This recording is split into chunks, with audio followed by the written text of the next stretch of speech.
Assalamualaikum warahmatullahi wabarakatuh. Sampurasun.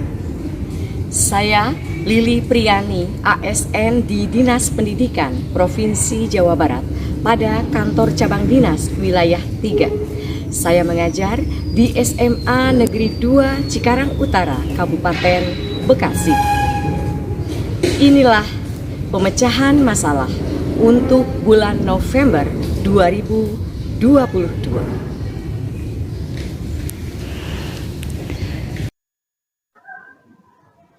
Pemecahan masalah siswa pada kali ini diangkat dengan judul Cara Menganalisis Struktur Kebahasaan Teks Editorial untuk Mata Pelajaran Bahasa Indonesia kelas 12 tahun pelajaran 2022-2023 di SMA Negeri 2 Cikarang Utara, Kabupaten Bekasi. Deskripsi masalah yaitu baik di koran, majalah, ataupun media online, terdapat sebuah teks yang disebut sebagai teks editorial. Teks ini berbeda dengan artikel pada umumnya, dikarenakan pengungkapannya lebih singkat, mengandung fakta dan opini, serta dapat mempengaruhi sikap pembaca. Teks editorial adalah teks yang ditulis oleh redaksi media.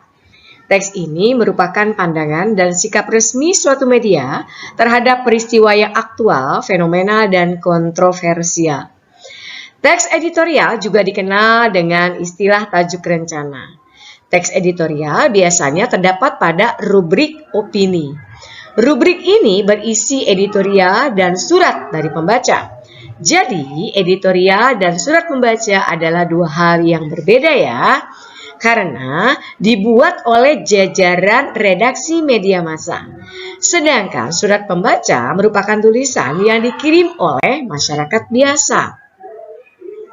Nah, dengan membaca editorial, pembaca tidak hanya sekadar tahu peristiwa yang terjadi seperti saat kita membaca berita. Namun dengan membaca editorial, kita akan lebih memahami dan bisa bersikap kritis. Hal ini karena di dalam teks editorial ada pendapat penulis atau redaksi yang bisa memperjelas pemahaman kita tentang keadaan yang menjadi ulasannya. Dengan sering membaca ataupun menyimak editorial, diharapkan kita bisa bijak di dalam menanggapi suatu berita, lebih dewasa dalam menghadapi suatu persoalan yang terjadi di lingkungan sekitar kita. Teks editorial yang bagus jika mampu diungkapkan dengan bahasa yang komunikatif dan efektif. Untuk itu, seseorang penulis editorial sepatutnya mengetahui struktur dan kebahasaan yang tepat untuk menyajikan teks editorial agar bisa terpahami dan tersampaikan dengan baik. Pengetahuan tentang struktur dan kebahasaan perlu dimiliki oleh seorang editor. Sebagai salah satu materi pelajaran yang terdapat di kelas 12, pembahasan tentang teks editorial ini menjadi penting sebagai bekal bagi peserta didik untuk memiliki keterampilan dalam menuangkan ide dan gagasannya. Akar permasalahan yang dijumpai adalah bagaimanakah kemampuan peserta didik dalam menganalisis teks editorial?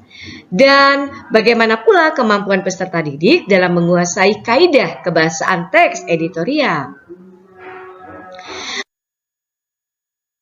Alternatif solusi yang bisa dicapai adalah 1. Memahami pengenalan isu yang terdapat dalam teks editorial. 2.